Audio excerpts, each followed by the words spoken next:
Welcome, welcome, welcome, everyone, to another amazing interview in the Women's Empowered Network. I am so excited to have my friend and cohort, Eric, with us today. He has some really refreshing, uplifting ideas about the new family model that I think you're really going to enjoy. So, Eric, can you tell us a little bit about what got you on this path and your message? Sure. Well, first of all, thank you so much for having me. I really appreciate the opportunity to come in here and share with your amazing group. So, hello everyone. Great to have you be a part of this interview for a bit here. Yeah. So, me getting into the space of the Empowered Family Network really started back in '96, if you will, when I got into education. So I've been a middle school, high school, adult ed teacher, athletic director, sports coach, education and small business owner, and for the last 14 years, I've been an education consultant, delivering professional development trainings for teachers all over North America. And in that time, I've had a lot of opportunity to work with kids, teens, young adults, and their parents, their caregivers, whatever that family unit looks like, and have done tons and tons of live presentations and workshops and webinars, the whole kit and caboodle. And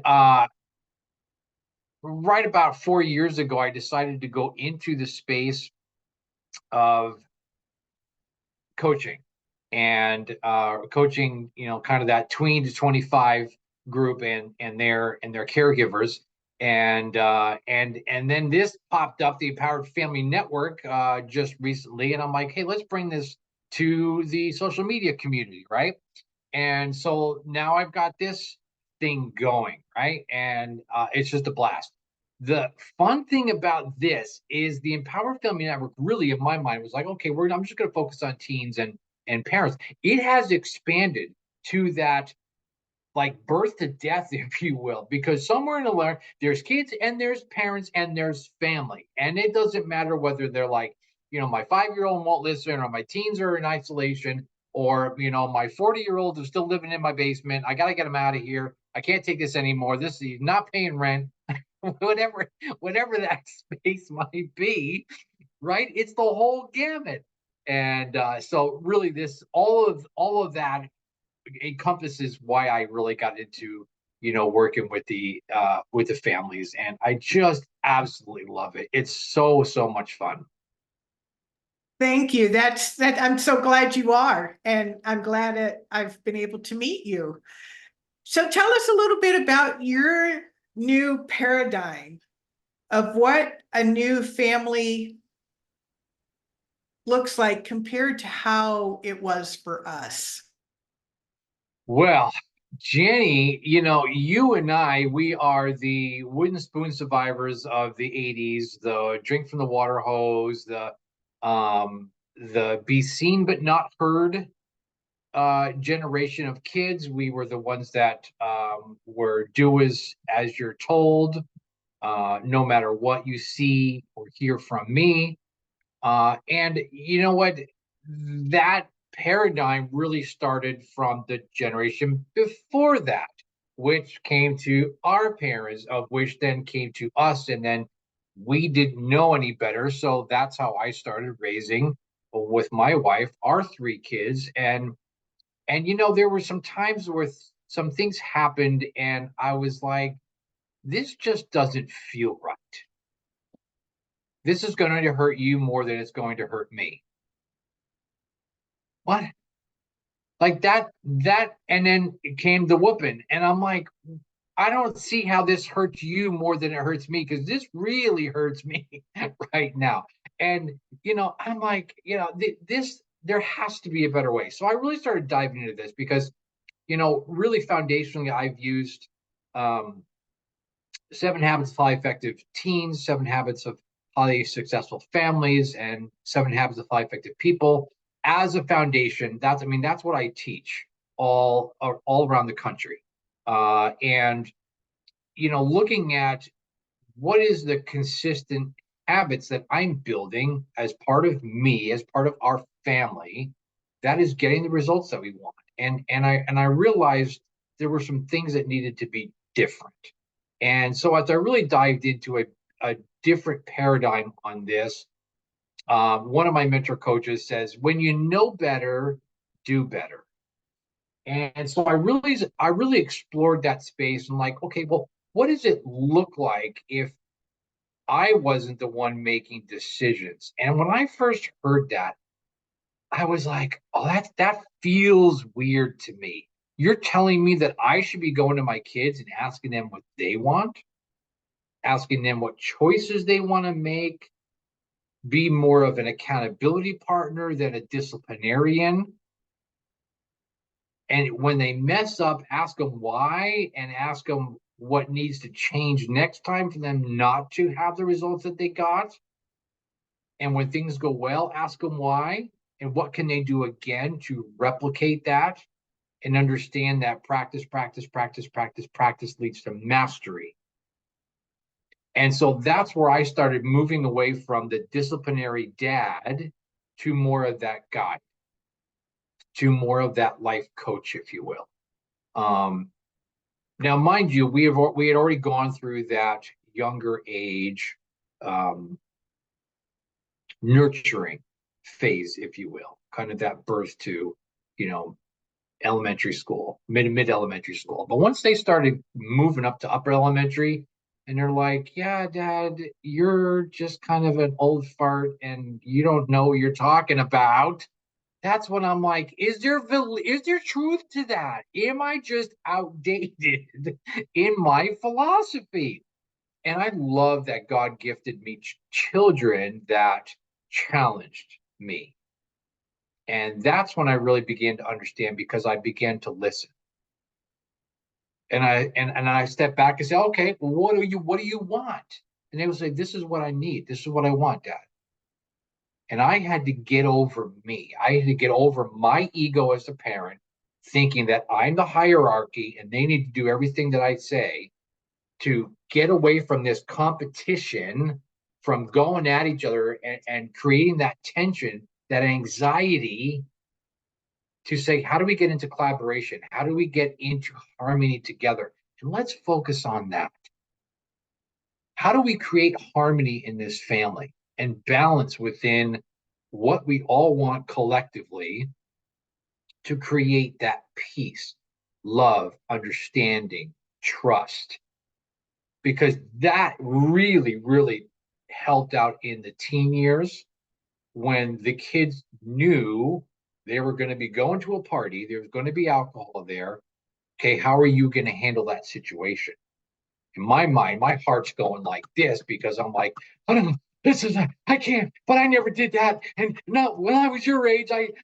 And I had to get over that as my beating heart was popping out, and say, okay, well, how are you going to handle this situation if somebody hands you a beer or a White Claw, which is what the teens drink, right? How are you going to handle that? What are you going to say? What are you going to do? And to hear my kids explore that, to come up with a plan that was going to work, was absolutely phenomenal. Way better than what I would have said. Wow, you're not going to that party because you're going to be alcohol there. Where are the kids going to go where there's not going to be alcohol in high school parties or high school get-togethers? No matter where you are in especially here in the U.S., and I would imagine other places in the world. And really, I began to focus in on what their needs and wants were. And that changed the whole trajectory of my parenting style and skills. And I love being more of an accountability partner rather than authoritarian um, model for them. Well, and what comes to mind for me is you're creating the space and the opportunity for them to be an individual thinking participant, not only in the family, but for themselves, and giving them a way to think about life than just being a dictator. I think that's beautiful. Yeah. Now, listen, and people, you know, everybody watching this right now in the Women's Empowered Network, you know, whether you're live or you're going to catch the replay on this, don't think like, oh, this is heaven. This family sounds like a dream family. How do I do this? Listen, my kids are ding dongs. They've made some stupid mistakes. They've done stupid things, right? My our middle son has totaled 3 cars, mind you, one of them being mine. Oh, But here's where the space of this whole operation came into a beautiful moment. As I get to the hospital, he's laying in that ER room, just busted up, and he's crying and saying, "Dad, your car! I'm so sorry. Your car, your car." And I said, "Son, I don't care about the car. A car is replaceable. You're my son. I love you. You are not replaceable." And in those defining moments of which something of that magnitude comes into play, I had to take a deep breath and like pat myself on the back, not egotistically, but in celebration of that is what my son needed to hear right now. Not, I can't believe you did this. How many times have I told you? I knew this was going to happen. That was not what he needed. He needed me to rally around him with my arms of love. And he needed to know he was supported. And I've always told my kids, there is nothing you will ever say or do that's going to take away my love for you. And I have to back that up. I have to prove that all the time in the interactions that I have with them, for them to feel safe, to lower their stress and anxiety, for them to come into alignment of understanding of their self, of what they're thinking and feeling, to produce actions that is going to help them be better for this universe. And if I am going to talk the talk, I dang well better walk the walk. that reminded me of an old cliche, do as I say, not as I do. Mm. And I always want to follow somebody who's walking the talk. Thank you very much. There was also another thought came to mind too about people remember, they don't remember what you say, they remember how you made them feel.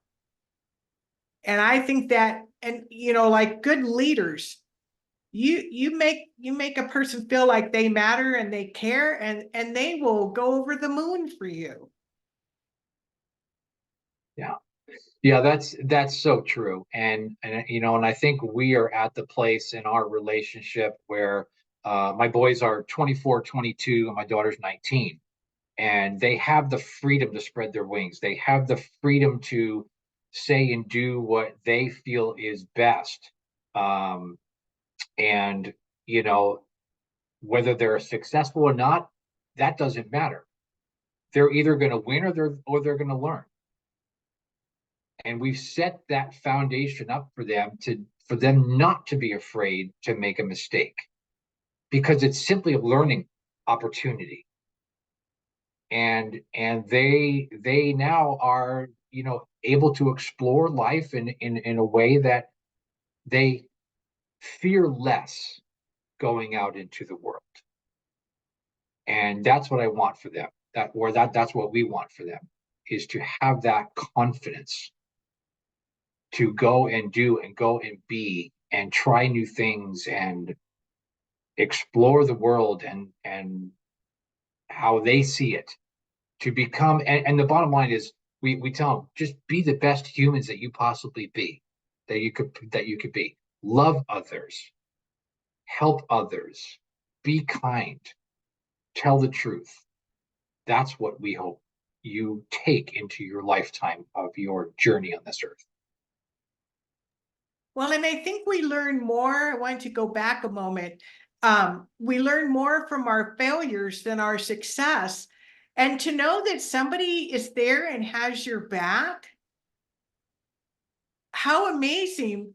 Because, let's take a story like Edison, who tried 10,000 times.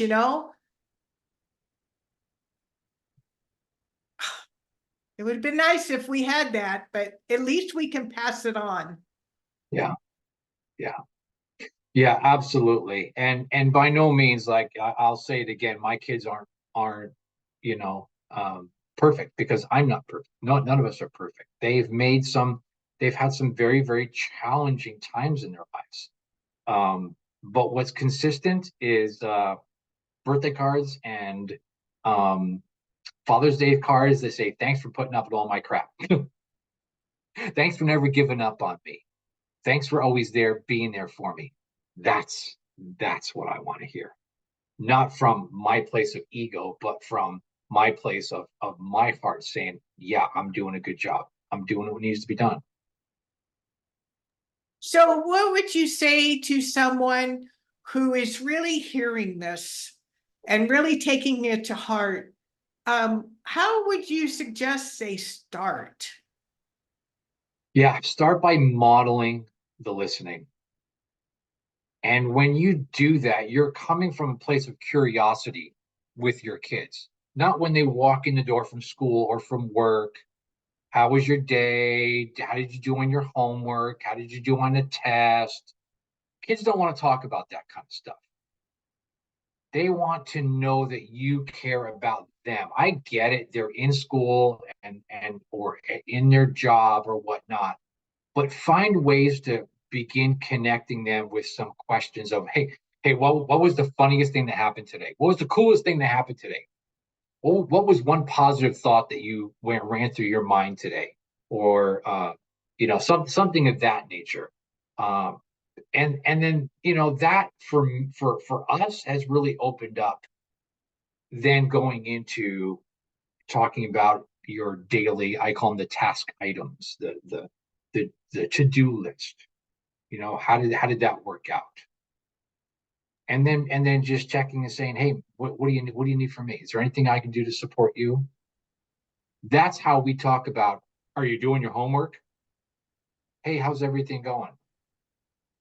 Long day today. Are you tired? I'm tired. Dang, craziness happened today. Hey, is there anything I can do for you tonight? You know, as I'm winding down my day, anything I can support you in? No, you're good. Okay, awesome. That's how we check in with each other. That is so beautiful, Eric. I want do-overs. Well, here's the thing. Here's the thing. You're not alone on that. That's what a lot of parents say, and I say it's not about a do-over. It's about doing it now, moving forward. Right? We can't go back and change the past. We can change the future, and we can align our families into harmony in this way, starting today. It is. I mean, I did some things different than my family that I'm quite proud of. I was everything was always decided for me. And my kids, I'd always say, well, this is how I do it, but there's 1,000 different ways to do it. And the other thing was always allowing them to find what they're passionate about and what they love to do, and then support them in that. Yeah, yeah, absolutely. And honestly, I mean, there's been so many times where I've said to my kids as they're upset, there's a solution here. We're going to find it together. Give them that peace, that safety, that security, that hope that they need when they're all discombobulated and emotional. They're supercharged right now. Listen, I get it. This is tough. This is hard. There's a solution here, and we're going to find it. Is that okay? And then I always ask permission. Is that okay? Is it all right if I give you my thoughts? Are you okay to hear that? They'll say yes or no. There are some times where they're like, yep, nope, don't want to hear what you got to say. Cool. No ego here. I'm stepping back. And they take care of it. Or they say, yeah, what do you do? Well, here's a couple things that come to mind. See where this lands with you and tell me what you think. I could do this, or I've done this, and here's what I've experienced. What do you think about that? Huh, okay. I could try this. I could try that. Okay, cool. Go and try it. Let me know how it goes. If you need help, let me know. It's so beautiful. I just makes my heart sing. Because you're treating them with respect and honoring the intelligence. They may lack life experience, you know, and and so I remember when my kids were young. I remember when I was young. When you're experiencing these first breakups or car accident, whatever, it's the end of the earth. It's the end of the world because that's all the world they know so far. Yeah, 100%. And there's been so many times where, we as the adults look at it like, brush it off, rub some dirt in it, you'll be fine. But to them, their whole world is imploding, and it's just, oh, it's the worst possible thing that could ever happen in their lives.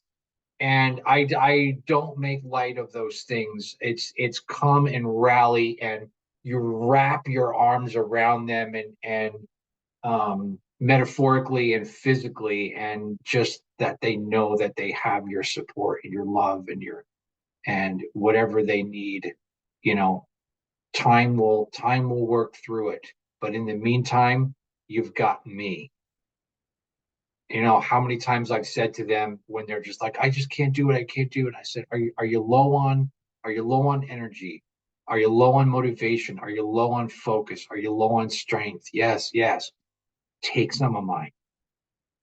Take my strength today and run with it, and go and do what you need to do, knowing that you have my strength with you in this project, this thing that you have to do. And just that metaphorical idea of, okay, I'm grabbing some of dad's strengths. Dad's a tough guy. I'm taking some of his strength, and it's like, yeah, take a deep breath. It's gonna work out. And that's a lot of times that's all they need to know.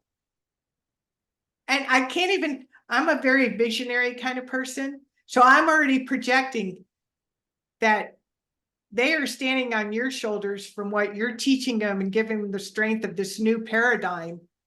And then they're going to take it to a whole nother level. Yeah. And that's how everything changes. Mm-hmm. Mm-hmm. Yeah. Yeah. Yeah, and it's fun to see those glimmers happen already at their age. I see my middle son. I see it happening with him in his employment. And my daughter and her boyfriend. All of them. They all have boyfriends and girlfriends, and seeing how they treat each other and talk to each other and navigate through things. It's like, yeah, that's awesome. It's working. It's working. And some of my kids have overcome some huge mountains that they've been climbing. And it's here we are. It's what, April the 3rd. We're anxiously anticipating May, because my oldest son will celebrate his 1 year of sobriety and being drug free. And that's a 9-year journey. So when I tell you my family's not perfect, we've been through hell, we've been through the best of the best and the worst of the worst. Like, to walk your kids through some of the challenges that we have with ours. If I didn't take this paradigm and help guide my kids through, there's no way any of us would have gotten through it. And my oldest son wouldn't be here. Because he attempted to take his life. He's overdosed countless times, and things of that nature. And I was always there to help him back up on his feet.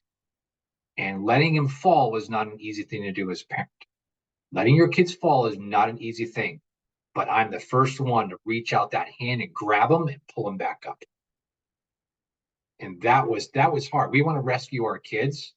I said, what would it look like how would it be if they fell and they hit their bottom and I was the one that helped pull them up.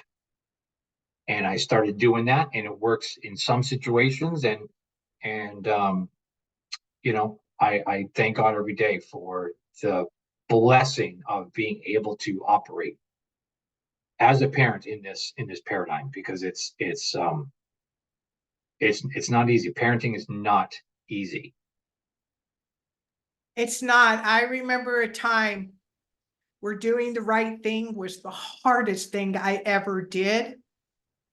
And I had rules in my house, and my older son just refused to go by them, and it wasn't even that hard in my mind. So I said, "Where do you want me to take you?" I cried straight for 2 days. He called me a couple days later and said, "Mom, thank you so much." He goes, "I already got a job and blah, blah, blah." I'm like, "Oh, I can stop crying now?" you know? But I mean, Yeah. I gained his respect, and he got the kick in the butt that he needed to get his act together. Yeah.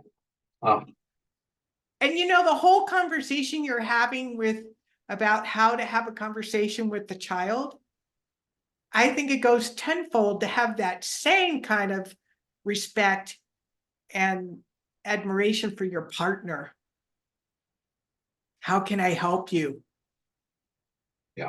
100%. 100%. Yeah. This is, I mean, I know I'm talking, I've been talking about the kid space here, but absolutely, when we're talking family, it's who is my partner? And I'm going to take that one step further, is having these conversations with self.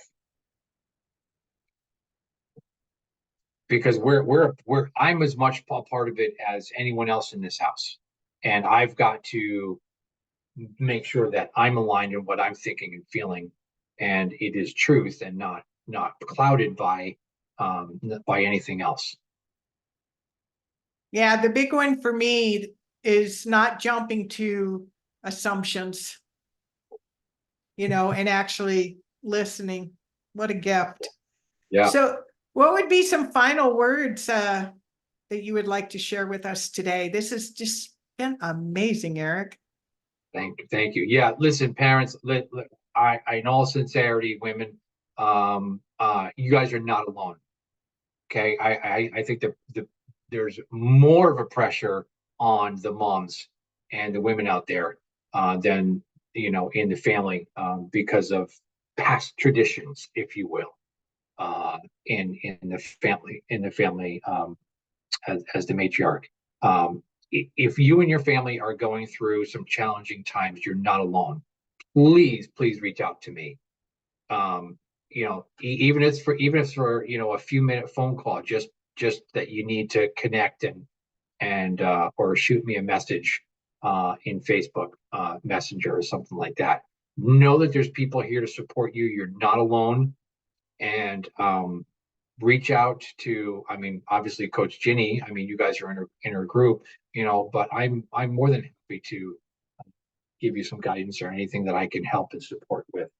But think of it, as we're talking about relations and situations, really be curious, not critical in those moments, right? Find out what they want, find out what you want, and begin operating from that space, that you guys can come together in agreement and in alignment. That's so beautiful, Eric. And we'll be sure to put his information in the comments below, so you'll have a way to get in touch with him. And again, Eric, thank you from my heart to yours. That's been a beautiful share. Thank you. Thanks for having me.